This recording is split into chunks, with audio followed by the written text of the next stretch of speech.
ओम गुरुर्ब्रह्मा गुरुर्विष्णु गुरुर्देवो महेश्वरः गुरुर्साक्षात् परम ब्रह्म तस्मै श्री गुरुवे नमः। ब्रह्मा जी कहते हैं कि नारद जी, सारे देवता मेरे पास आ गए। मतलब किनके पास? ब्रह्मा जी के पास। और ब्रह्मा जी को सारी देवता ने अपना वृत्तांत सुनाया। तो ब्रह्मा जी कहे कि देवताओं, मैं भगवान शंकर की निंदा नहीं करूँगा।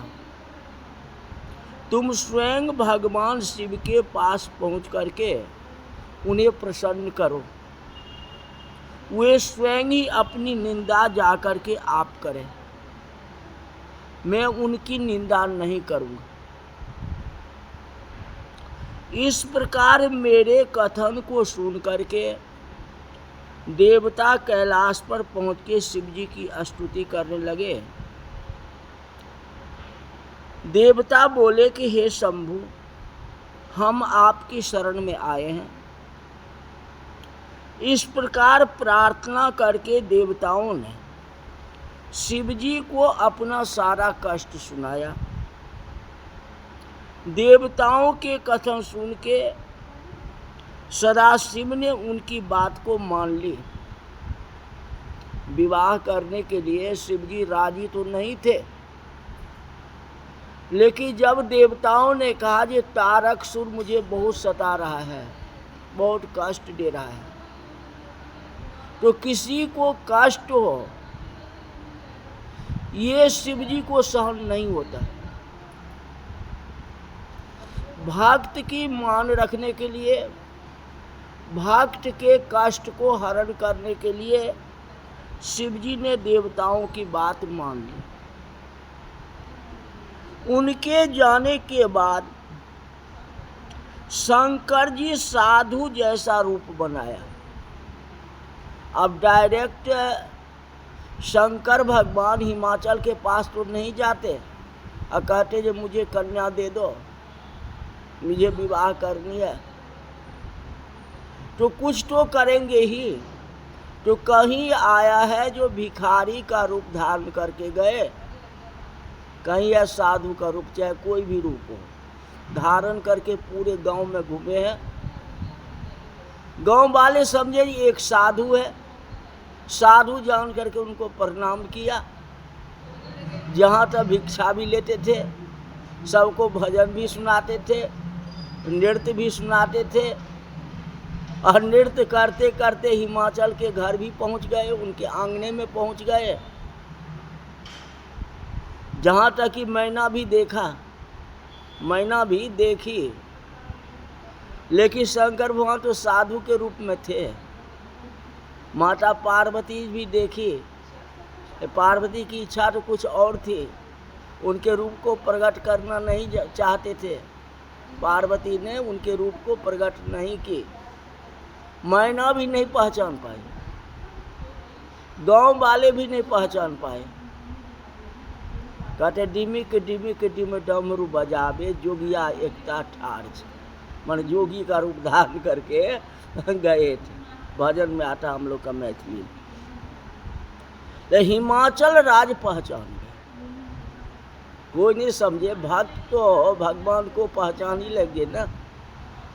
जब घर से बाहर निकले तो हिमाचल जी थे, अपने सभा में थे या जहाँ हो, साधु स्वरूप शिव जी को देखते कहते अब बाबा जाने वाले कहाँ हो, मैं तो पहचान लिया। शिव जी हरि हरि का उच्चारण करते हुए सभा में पधारे। किसकी सभा में? हिमाचल राज्य की सभा में। हिमाचल बंधु वर्ग सहित उनकी सभा में सम्मानित किया गया। साधु रूपधारी रुद्र को देख के हिमाचल सिंहासन से उठ पड़े, उनको प्रणाम किए, उनको आसन दिए। पार्वती तो जानती ही थी। पार्वती साधु वेशधारी रुद्र को पहचान ली। उन्होंने भी भक्ति के साथ मन ही मन प्रणाम किया। मन ही मन मनाब अकुलानी, अहो प्रसन्न महेश भवानी। जैसे सीता जी मन ही मन जो है शिव जी का ध्यान करते थे, ये धनुष का भार कम हो जाए, वैसे पार्वती जी मन ही मन जानो प्रभु। भगवान शंकर बोले कि हिमाचल राज, मैंने सुना है कि तुमने अपनी परम सुंदरी कन्या को निराश्रित और विचारहीन और भिक्षावृत्ति वाले शिव को देने का विचार रखा है। हे शैलराज, इसमें आपने अपने हानि लाभ का कुछ विचार किया? आप तो तैयार हो गए, आपके मन में इच्छा है, उसके लिए आप तपस्या भी कर रहे हो, सब कुछ किए, हाँ, लेकिन अपनी लाभ हानि का कुछ विचार आपने किया? आपकी क्षमता शिव कदापि नहीं कर सकते। अपने मुख से अपनी निंदा सुना रहे। देवता कहाँ गए थे? ब्रह्मा जी के पास। अब ब्रह्मा जी कहे आप हिमाचल के पास जाओ और शिव का सुनाओ, जो शिव की निंदा करो, क्योंकि मेरे बस की बात नहीं है। ये कर सकते हैं तो वही कर सकते हैं, शिव ही कर सकते हैं, लेकिन हम नहीं कर सकते। जब मना कर दिया तो शिव तो चले गए। शिव जी अपने ही मुख से अपनी निंदा कर रहे हैं। वेश कौन सा है? साधु का रूप धारण करके। क्या तुम अपने लाभ हानि का नहीं सोचते हो? इससे हमें लाभ होगा या हानि होगा, क्या होगा? पार्वती को तो अनुभव नहीं है, वह तो कन्या है, कन्या तो बच्चे होते, लेकिन तुम्हारे पास तो अनुभव है। तुम उनकी बात पर न जाओ, शिव के साथ उसका विवाह न करो। इस प्रकार करके शंकर जी चले गए। दूसरी बात है, लड़का का ये कहेगा जो हमको विवाह करना है फलाने कन्या से, इसी से विवाह करना, ऐसा होगा थोड़े, तो बात को तो कुछ घुमाएंगे ही। आजकल भी तो वही होता है, ना जी ना और फिर हाँ जी हाँ, यही तो होता ही ना। ब्रह्मा जी कहते कि नारद, ब्राह्मण के वचन से मैना को बहुत दुख हुआ था। वे महादुखी होके हिमाचल के पास जाके बोली कि हे शैलेंद्र, मैं बुरे रूप वाले शंकर को अपनी सुलक्षणा कन्या नहीं दूंगी। जो कथा रामायण में लिखा, नारद जी गए थे तो कहते कहूँ सुता के रूप गुना, अब मुनिवर हृदय विचारे। हे मुनि, अगर आप आए हो तो हमारा बेटी का भाग तकदीर बताओ। तो नारद जी ने सारी बात अच्छे बताया, अच्छी बात बताए, और लास्ट में कहे कि जो इसका जो पति होगा वह जोगी होंगे, इसका पति जोगी हो, पर्वत के ऊपर रहने वाले होंगे, उनके पास कुछ भी नहीं होगा। इस तरह से अगुण अपान मान मदहीना उदासीन संशय छीना, ऐसे करके रामायण में लिखा हुआ है। मैना सुन रही थी। हिमाचल से कहते ये ब्राह्मण मुझे क्या बता दिया, सबको तो अच्छा बता दिया। कहता जे जोगी के साथ इसका विवाह होगा, साधु के साथ विवाह होगा।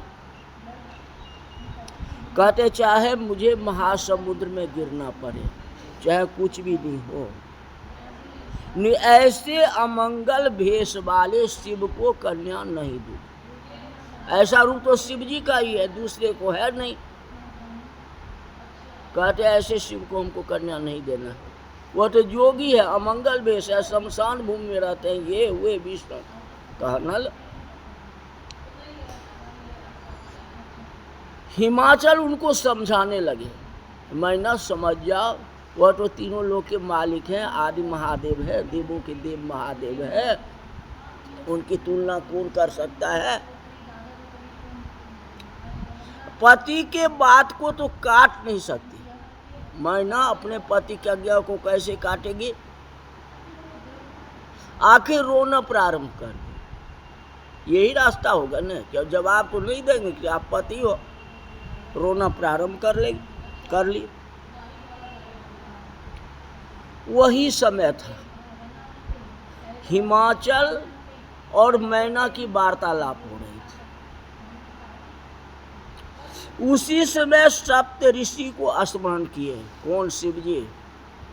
कहे सप्त ऋषि महाराज, अगर अभी आप हिमाचल नहीं जाते हो, हिमाचल मैना को नहीं समझाते हो, तो सारे के सारे काम चौपट हो जाएंगे, हो ही नहीं सकता। सप्त ऋषियों ने शिव जी के समक्ष खड़े हो उन्हें प्रणाम किए। कहते महाराज आज्ञा दो। क्या कहते हो? उस बात को सुनकर के महेश्वर सम बोले, मैं शिवा के साथ विवाह करना चाहता हूँ, पार्वती जी के साथ विवाह करना चाहता हूँ, क्योंकि उनने मुनियों द्वारा भी दुष्कर ऐसा तपस्या की है, जो तपस्या संसार में किसी ने नहीं की, वैसी तपस्या पार्वती ने की है। अब उसको हमको अभीष्ट फल देना है। प्रबल प्रेम के पाले पड़कर प्रभु का नियम बदलते देखा, अपना मान टले टल जाए पर भक्त का मान न टलते देखा।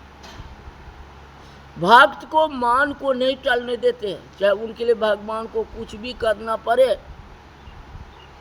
आखिर पार्वती जी ने तपस्या की, बेल पत्र मही रही चिबाई, 3 सहस्त्र सम्मत सोई खाई, कछ दिन भोजन बारी बतासा, के व्रत और उपवासा, ऐसी तपस्या की।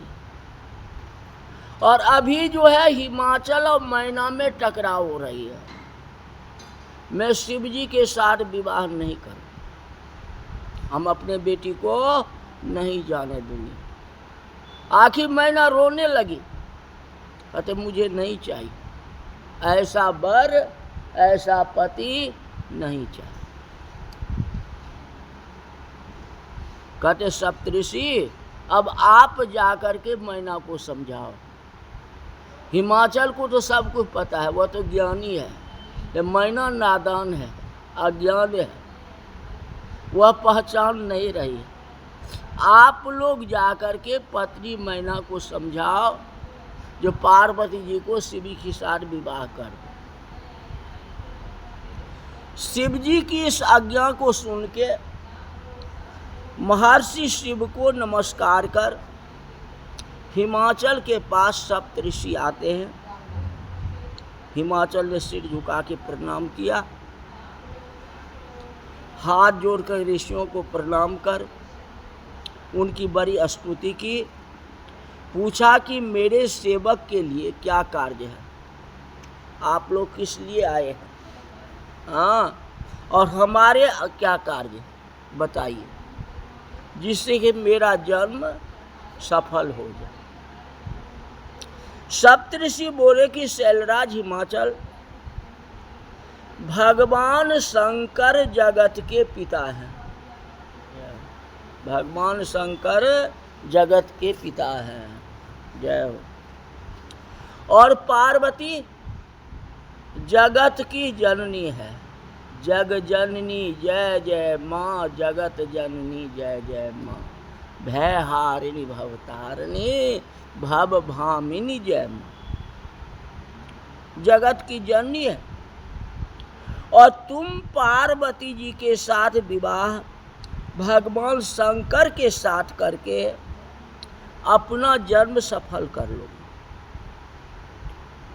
तुम्हारा प्रश्न तो यही था ना कि आप लोगों की क्या सेवा करूं